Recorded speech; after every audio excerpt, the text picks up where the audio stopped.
Salve, rapaziada, beleza? Professor Ruth na área, com mais uma biologia no dedão, hein? Bora lá, galera. Hoje a gente vai falar um pouquinho sobre síntese de RNA, tá? A síntese de RNA faz parte do processo lá de fabricação de proteínas e na genética clássica a gente chama isso aqui como expressão do gene, tá? Porque a parte do DNA que vai se encarregar de produzir um RNA é o que nós chamamos de gene. Gene é uma sequência nucleotídica que produz um RNA. E esse RNA carrega todas as informações necessárias para você construir uma ou mais proteínas, tudo bem? Então, a síntese de RNA é o que vai garantir que os nossos genes consigam se expressar.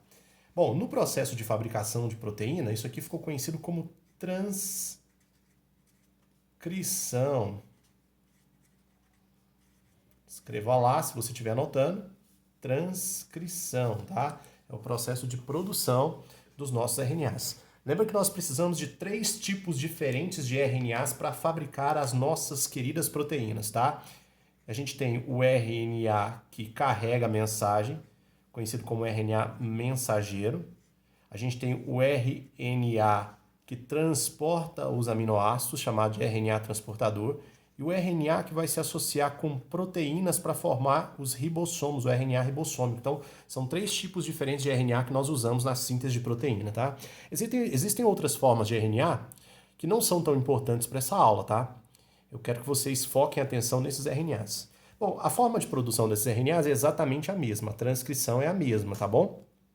É claro que você tem genes envolvidos, genes diferentes envolvidos na produção de cada RNA, mas o mecanismo é muito similar. Então, eu vou usar o mecanismo de produção do RNA mensageiro para te mostrar como isso é feito, tá? Bom, vamos imaginar o seguinte, vamos imaginar que a gente está trabalhando com células com núcleo, tá? Células com núcleo são chamadas de células, anote lá se você estiver anotando, tá?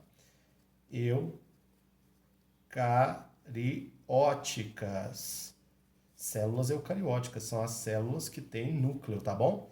Então, todo esse mecanismo que eu vou te explicar aqui envolve células com núcleo, células eucarióticas. Então, vamos lá. Lá no núcleo celular, que é essa região que eu estou representando aqui com a bolinha, você vai encontrar o DNA na forma filamentosa, conhecida como cromatina. Tudo bem? Cromatina. Galera, cromatina é o nome que a gente dá para o DNA quando a célula não está se dividindo, tá? Ela recebe esse nome porque se a gente adicionar alguns corantes especiais aqui, a gente consegue ver o filamento com mais facilidade. Observe o seguinte, ó, partes do filamento estão mais enroladinhas, partes estão mais frouxas. Partes mais enroladas, partes mais frouxas. Veja a reticência, porque isso aqui é apenas um pedaço da cromatina, tá? Cromatina é um filamento muito longo, fica todo enovelado lá no núcleo, belezinha? Nas próximas aulas sobre núcleo celular, vocês vão entender isso melhor, porque eu vou falar da morfologia do material genético quando a célula se divide e quando a célula não se divide. Então, olha só o que está acontecendo aqui, ó. Deixa eu apagar aqui para ficar mais fácil.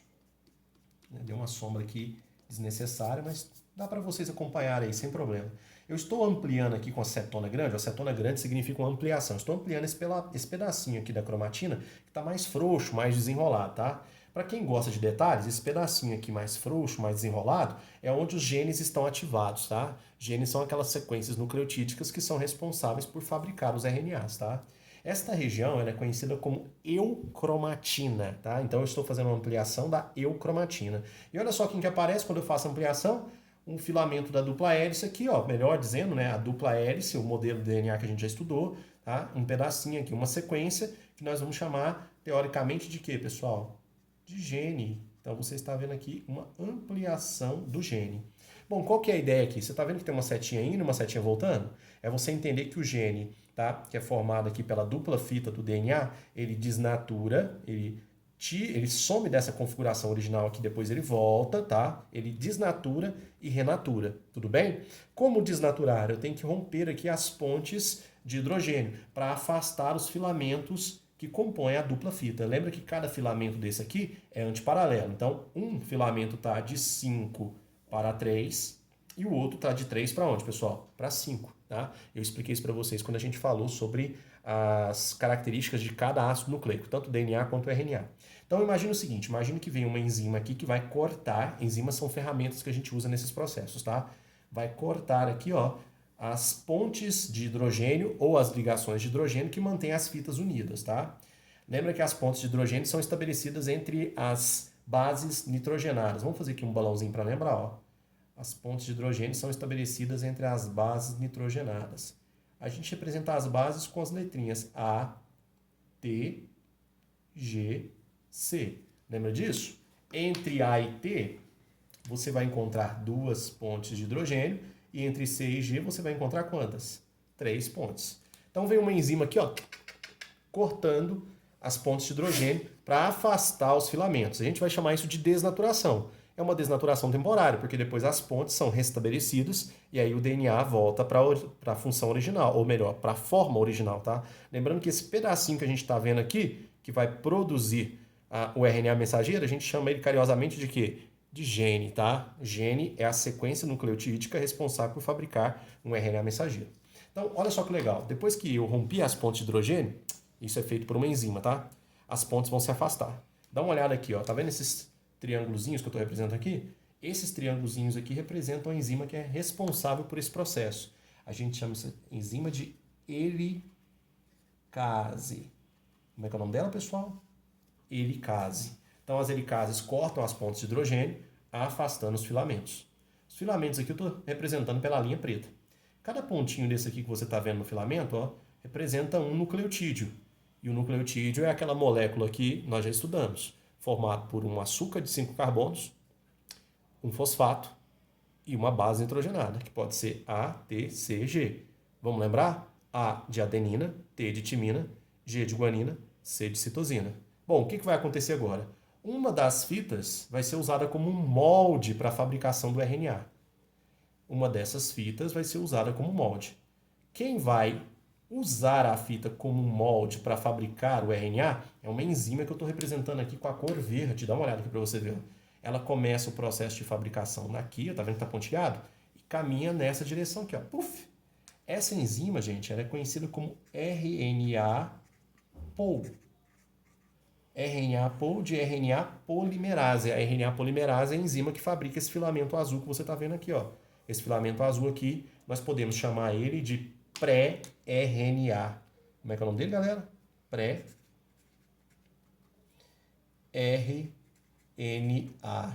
Tudo bem? Agora eu quero que vocês prestem atenção no seguinte. Nas células eucarióticas, tá? Só nas células eucarióticas, que são células que têm núcleo. Quando a gente lê uma fita do DNA, e melhor, quando a gente usa uma fita do DNA para fabricar uma fita de RNA, a gente fabrica um RNA com algumas sequências indesejáveis, sequências nucleotídicas que não vão nos ajudar. Essas sequências eu representei aqui com a cor alaranjada, tá vendo aí? Essas sequências serão removidas, tá, do pré-RNA para que a gente possa produzir um RNA pronto. Belezinha? Essas sequências indesejáveis aqui, eu estou representando elas aqui na fita inteiriça. Elas são chamadas de introns. Como é que é o nome delas? Introns. Então aqui eu tenho um intron, aqui eu tenho um intron. Nesse desenho aqui eu coloquei 2 introns apenas, tá? Pode existir vários. O que são introns, pessoal? São sequências nucleotídicas indesejáveis, devem ser removidas. Sequências nucleotídicas indesejáveis devem ser removidas. Essas sequências nucleotídicas indesejáveis, elas só aparecem na transcrição de DNA de indivíduos eucariotos. O que são indivíduos eucariotos? Indivíduos que são formados por células o quê? Eucarióticas. Então, para e respira. Preste atenção. Estamos estudando a síntese de RNA. A síntese de RNA é conhecida como transcrição. 3 RNAs são importantes para nós fabricarmos as nossas proteínas. O RNA mensageiro, o RNA transportador e o RNA ribossômico. A produção desses RNAs ficou conhecida como transcrição. Eu estou mostrando aqui para vocês a transcrição do RNA mensageiro, tá? A transcrição dos outros RNAs segue o mesmo modelo. Nos seres que têm células nucleadas, os seres eucarióticos ou eucariontes, a célula eucariótica é uma célula com núcleo, tá? Lá no núcleo da célula eucariótica, você vai encontrar o DNA na forma filamentosa, conhecida como cromatina. Algumas regiões da cromatina apresentam sequências nucleotídicas que nós chamamos de genes. São pedaços do DNA que vão produzir os RNAs por transcrição. Para acontecer a transcrição, eu tenho que separar a dupla fita nucleotídica usando uma enzima chamada de helicase. Esse processo ficou conhecido como desnaturação. Eu afasto a dupla fita porque eu rompo as pontes de hidrogênio. Uma fita é usada como molde para uma enzima chamada de RNA polimerase fabricar uma molécula, um filamento conhecido como pré-RNA. Esse pré-RNA é o primórdio de um RNA. Por que a gente usa o prefixo pré-RNA? Porque ele ainda não está pronto. Nos seres eucarióticos, melhor dizendo, o pré-RNA apresenta sequências nucleotídicas indesejáveis que devem ser removidas. Essas sequências nucleotídicas que devem ser removidas, elas ficaram conhecidas como introns, tá? Aqui eu tenho um intron, aqui eu tenho outro. 2 introns apenas nesse modelo que eu estou desenhando aqui para vocês. Podem existir vários, tá? Já essas partes azuis aqui, ó, apresentam sequências nucleotídicas desejáveis. Chamamos essas partes de exons. Então aqui eu tenho um exon, aqui eu tenho um exon e aqui eu tenho um exon. Tudo bem? O que a gente vai fazer? A gente vai remover os introns e vai juntar os exons. Esse processo vai modificar o pré-RNA num RNA pronto. Tudo bem? Só que antes da gente ver como é que isso aqui acontece, eu quero que você anote aí uma coisa muito importante. A enzima responsável por fabricar o pré-RNA, que é esse filamento nucleotídico aqui que você está vendo, ela obedece um sentido de trabalho, um sentido de produção.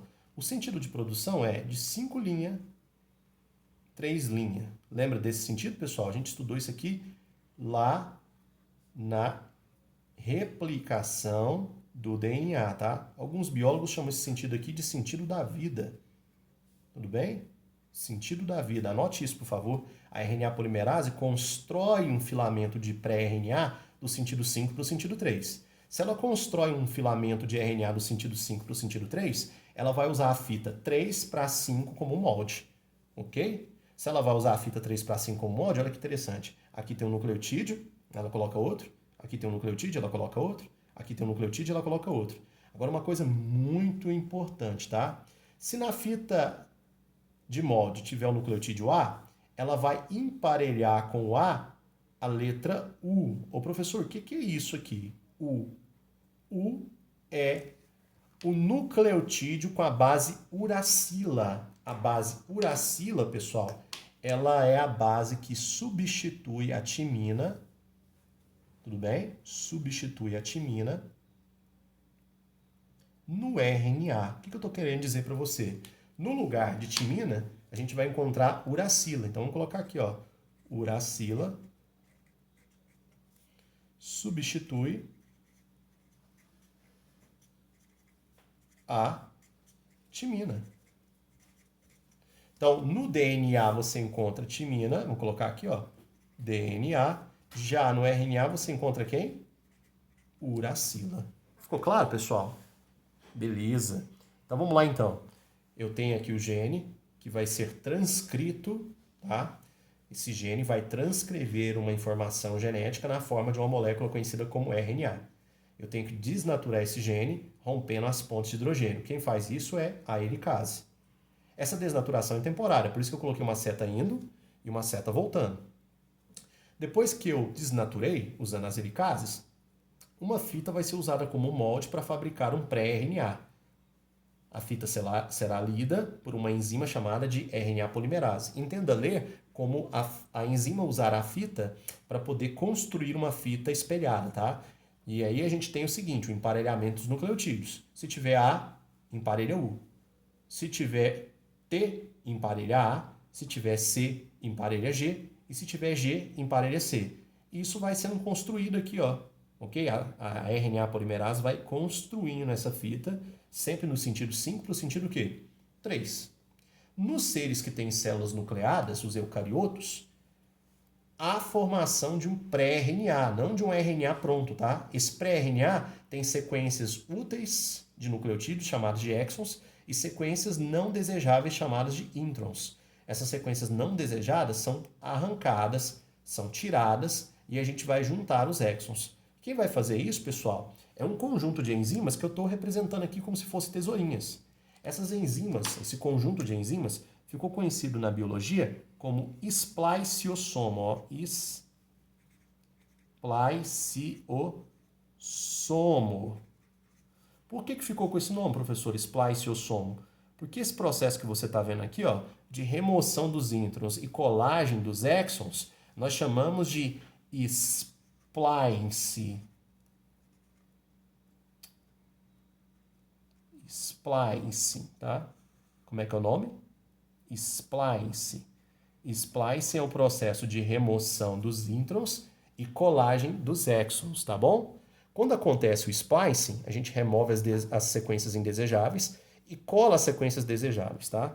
Tirando o RNA, tirando do pré-RNA essas sequências inúteis, formando o RNA final, tudo bem? Quem é responsável pelo corte e a união dos exons é esse conjunto de enzimas que eu estou representando aqui como se fossem tesourinhas, que nós chamamos de spliciosomo, tá? O spliciosomo vai garantir que ocorra o splicing, ok? E aí o que acontece, pessoal? Acontece isso aqui, ó, a gente produz um RNA pronto, tá? A gente pode chamar simplesmente de RNA ou RNA maduro. Eu vou colocar simplesmente RNA. E esse RNA que você está vendo, pessoal, se você prestar bastante atenção na morfologia dele, você vai ver o seguinte, ó. Ele tem sequências de 3 nucleotídeos. Ó. Cada tracinho desse aqui, ó, é um nucleotídeo. Então, eu tenho sequências de 3 nucleotídeos unidas. Essas sequências de 3 nucleotídeos ficaram conhecidos como códons, tá? Ou código. Como assim, professor? Códon ou código? Cada sequência nucleotídica dessa aqui que você está vendo corresponde a um aminoácido, tá? Aminoácidos são aquelas moléculas que nós usamos para a montagem das proteínas. Então, cada sequência nucleotídica dessa aqui que você está vendo, a gente chama de códon. Os códons são específicos para determinados aminoácidos que vão se unir, tá? Para formar a proteína que a gente deseja. Então, o RNA ele tem a função de especificar a posição e o tipo de aminoácido que vai fazer parte de uma proteína. Esse RNA que você está vendo que carrega os códons, ele é conhecido como RNA mensageiro, tá? Por isso que a gente coloca a letra M aqui junto da sigla RNA. Uma coisa importante da gente lembrar, antes dessa aula acabar, ela já vai para 20 minutos, é o seguinte, o primeiro códon é o códon de iniciação. Vou colocar aqui, ó, um play, tá? A produção da proteína vai seguir a orientação desse códon até o final. Aqui eu vou colocar um stop, tá? Você vai entender isso melhor na aula de fabricação de proteína, que a gente chama de síntese proteica. Então, a produção da proteína começa desse códon em direção a esse. Esse primeiro códon que eu ampliei aqui para você, ele é conhecido como AUG. O AUG é o códon de início. Esse códon de início aqui vai garantir o início da produção de proteínas, tá? Agora, esse último códon aqui a gente chama de stop códon, tá? São 3 sequências nucleotídicas diferentes, que eu vou falar para vocês na aula de produção de proteínas, que sinalizam que está na hora de parar a produção. Então, para começar a produção, A, o G. Para parar a produção, eu vou ter uma sequência nucleotídica específica, que a gente chama de sequência de parada ou stop códon, tudo bem? Lembrando que cada trinca dessa aqui que você está vendo, nós chamamos carinhosamente de códon ou código, tá? Pessoal, existem 64 códons, tudo bem? Esses 64 códons, eles ficaram conhecidos na biologia como código, deixa eu chegar aqui um pouquinho para cima, como o código genético. Tudo bem? O código genético, formado por 64 códigos, ele vai ser usado para a fabricação de uma infinidade de proteínas. Uma coisa importante que você precisa lembrar quando se trata desse código é o seguinte, vou até mudar a cor da canetinha aqui para ficar mais didático. Primeiro, ó, ele é universal. Professor, o que significa universal? Todas as formas de vida, desde micro-organismos até macro-organismos, usam os mesmos 64 códigos. Todo mundo entendeu isso? Outra coisa interessante, ó, ele é degenerado. Essa palavra degenerado, pessoal, nem sempre está associada a uma coisa ruim, tá? A ideia de degenerado aqui é o seguinte, eu tenho um código amplo, eu tenho muitos códigos para tipos diferentes de aminoácidos, tá? Isso garante, pessoal, que a gente consiga fabricar proteínas com o mínimo grau de erro, tá? Ou seja, a gente evita produzir proteínas anormais, proteínas chamadas de mutantes. Então, um código degenerado, ele reduz a possibilidade da gente produzir proteínas mutantes anormais. Tudo bem? Bom, eu vou ficando por aqui. Espero que vocês tenham entendido a aula, tá? Um resumo, eu vou até posicionar aqui, ó, para que você consiga, né, tirar um print, se você quiser, dessa aula. Eu acho que ficou legal. Se você não entendeu, assista a aula de novo, com calma. Desconsidere a letra feia do professor e preste atenção nos esquemas que vai dar tudo certo, ok? Como é que é o nome disso aí? A gente chama isso aí de síntese do RNA ou transcrição. Um abraço, moçada. Até breve.